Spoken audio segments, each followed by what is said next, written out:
まず同じように足を上げて履いていきます。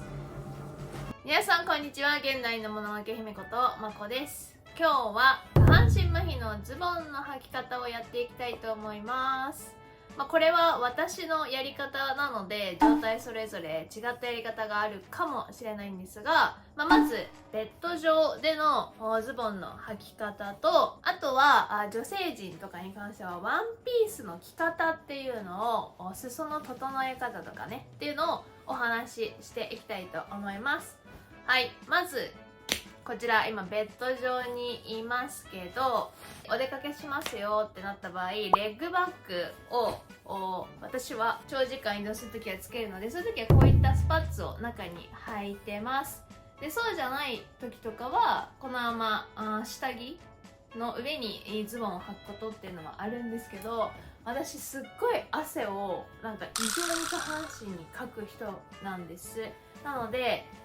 汗でペタペタしてたり濡れてたりすると、やっぱりズボンって履きにくい。履く前にしっかりタオルとかで拭かないとお尻っていうのが上がってこないですね。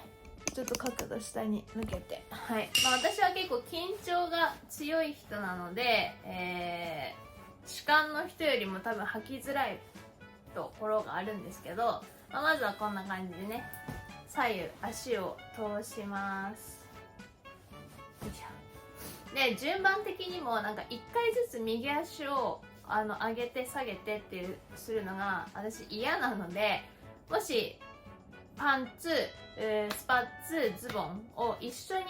履くタイミングの時はもうまず右足全部通しちゃいます。パンツ、スパッツ、っていうのを全部足通して、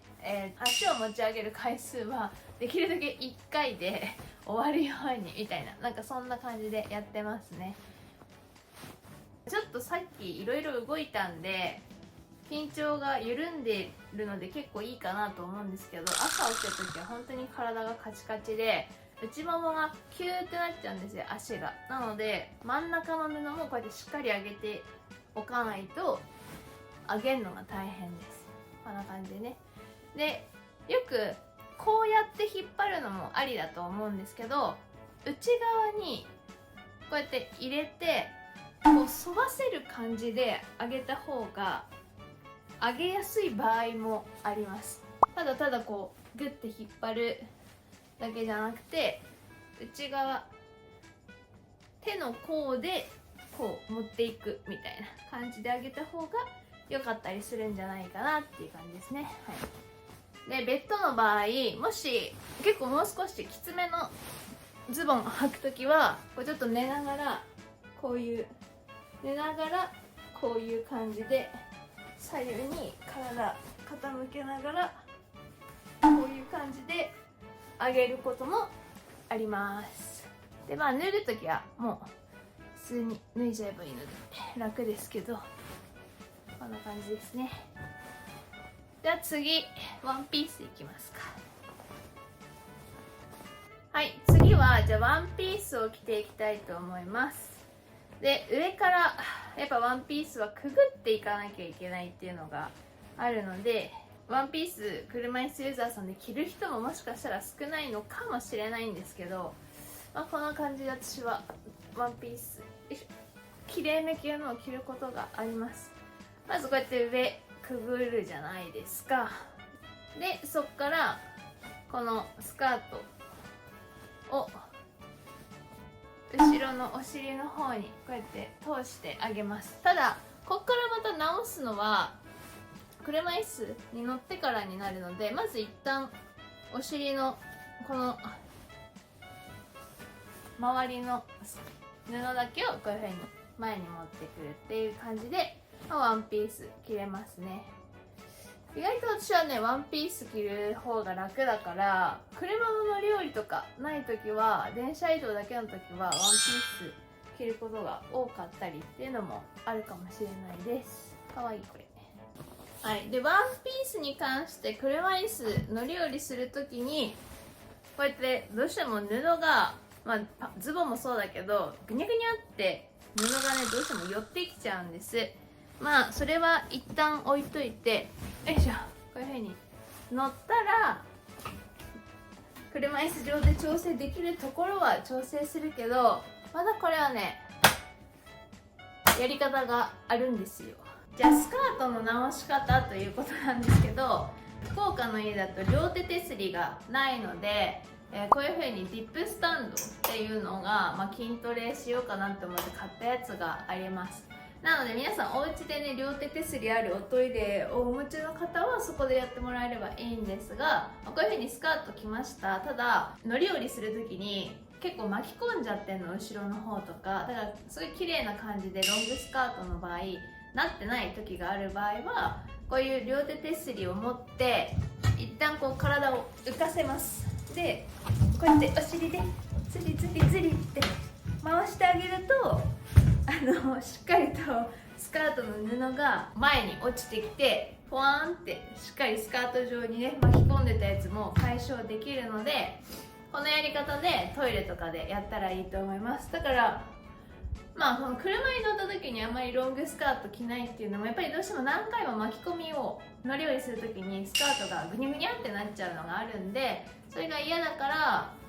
車乗り降り多い時はあんまりロングスカート履かないんだけど、電車移動の場合は一旦こういう風に着てしまえばもう乗り降りするってことがあんまりない。もしレッグバッグつけてたとしても、ここからこういう風に託し上げてここから簡単に捨てれるっていうこともあるし、トイレに乗り移ったとしてもまたトイレのその両手の手すりを使ってさっきのようにスカートを直すことができるから、私はロングスカートを着るシチュエーションっていうのを決めてたり、直し方っていうのをこういう風にしてます。ちなみに車椅子上でワンピースを脱ぐっていうのも意外と簡単で車椅子ワンピースを脱ぐ瞬間があるかわからないけど、こうやって下から持ってくるじゃないですか。で肘大きいある人はここ掴めばいいと思うけど、ない人は全然こういうところを掴んでもらって体を上げます。でよくやっぱり真ん中が引っかかってくるんで、足を頑張って上げて、こうやって上げてここがね引っかかってくるんで、ここの方を中にしっかり押し込んであげる。お尻の下に持ち上げて押し込んであげて、またよいしょゆっくりよいしょ上げていくと、もうこれ上まで行きました。お尻通ったので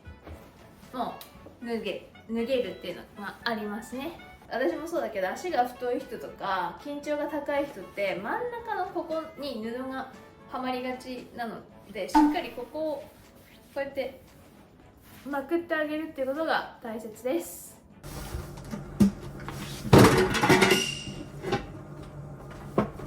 はい、じゃあ次は片手すりの場合やっていきたいと思います。私はここに縦手すりと、あと横のここの台しか家のトイレに手すりはないので、いつももうサイズ的にもこういう作りでしかできないので、扉を開けて車椅子半分出した状態で、1人しかねいないのでトイレしてます。ここでズボンをしっかり初めから脱ぎはぎするっていうことは家の中だからあんまりもほぼないんだけど、ただこういうシチュエーションの外出先のトイレってなくはないと思うので、初めからね履くというよりはズボンの上げ下げっていうところがポイントになるかなと思うんですけど、まず同じように足を上げて履いていきます。やっぱ弛緩性の人とか足が細くなってる人は足が軽いから上げやすいとかね、広げやすいとかあると思うので、結構そこに関しては履きやすさってあると思うんですけど、私のようなこのあんまり足痩せもしてないし、緊張もあって自分で持ってくるっていうのが、足を持ってくるっていうのがすごい大変な人も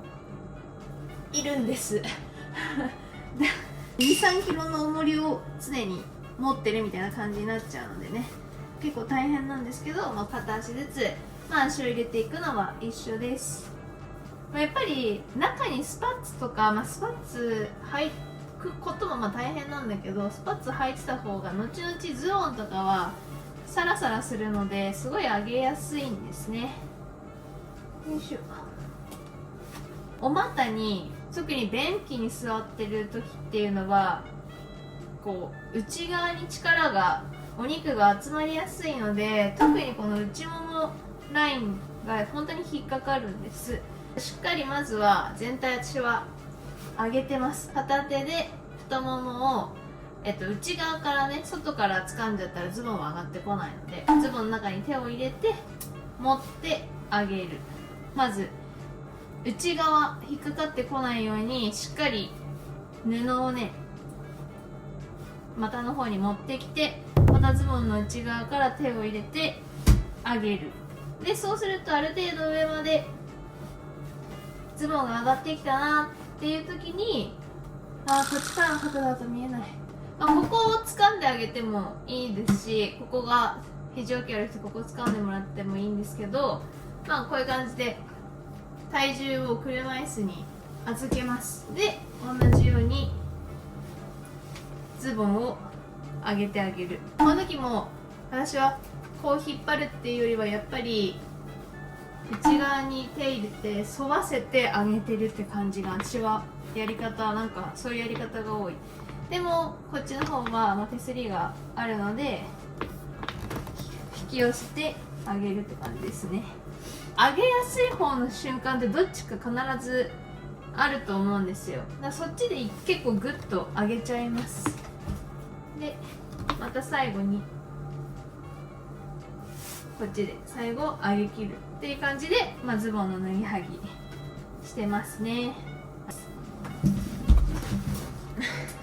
車椅子上でズボンの脱ぎはぎをしてる方ってもう一部いると思うんです。私は苦手なんですけど、片方ずつお尻を上げてしっかり押し出してあげるみたいな。やっぱこうじゃないんだよな、私は。どうしてもこっちの方が強いんだけど、それは人それぞれ力の入り具合があったりするんで、やり方があると思うんですけど、あとは下ろしてしまえば、やっぱり最後はね、このお尻の下が残るので、ここまでにしておこう。こうやってするじゃん。でまた同じように片足ずつ上げて、足入れるのは一緒なんだと思うんですけど、こっからだと思うんだよね。今やっぱりすごいこう伸びるズボンを今履いてるからやりやすいと思うけど、海外の人とかさ、デニムを頑張って履いてる人の動画とか見たことあるが、同じようにやっぱり私は真ん中、この股の真ん中の方をしっかり上げてくる。でゆっくり前側上げてきます。どうせあんまりましてやらないけど、こんな感じで持ち上げて上げれるところまでは上げます。でこれが同じようにさ、ここを持ってこうやってできるやつだったらいいんだよ。すごい伸びるようなこういうやつは多分ある程度できるけど、どっちかっていうとやり方として多いのが、こうやって持つじゃん。こうやって両サイドのズボンゴム持って、でプッシュアップしてちょっと前に進むみたいなのをやってる人が多いかも。こうやって両サイド持って、怖い人はね怖いと思うけど、クッションのこのギリギリまでこうやって進んであげるってなる。進むとズボンがね上がってくるんだよほらでこれでゴム感のあるやつはこの車椅子上で履けます。だからこういうのができたら、物にはよると思うけど、試着室とかね、椅子とかついてるところはあったりするけど、試着室とかで試着できたりする場合もあるみたいな感じですね。はい、ということで今日は下半身麻痺のお着替え事情、私のパターンということでまた撮ってみました。やっぱりね、朝が一番しんどいし、私の場合は本当に緊張が強いんで、内側にギュッと本当に X 脚、もう内側くっついてる X 脚なので、すごいそこの真ん中を通すっていうのがめちゃくちゃ大変です。ズボンじゃなくても下着とかね、やっぱ尿取りパッドついてると真ん中がどうしても分厚くなったり、人によってはリハパンとか真ん中がモコモコしてるタイプでこう履くっていうのが結構大変な人が多いと思うので、そういう時は必ずやっぱりお股のこの真ん中の縮長をしっかり自分の手で押し上げれるところまで押してあげて、最後引き上げるっていう方が個人的にはやりやすいかなって思います。そういう引き上げる動作があってピタピタのズボン履いてないみたいな人もいるかとは思うんですが、そこは、流行りしたりもあったりすると思うので、皆さんできるだけね、いろんな練習履き方を自分なりにいろいろやってみて、ぜひおしゃれ楽しんでください。この動画がためになったなと思っていただけたのであれば、ぜひいいねボタンと、あとはチャンネル登録をよろしくお願いします。では本日も最後までご視聴ありがとうございました。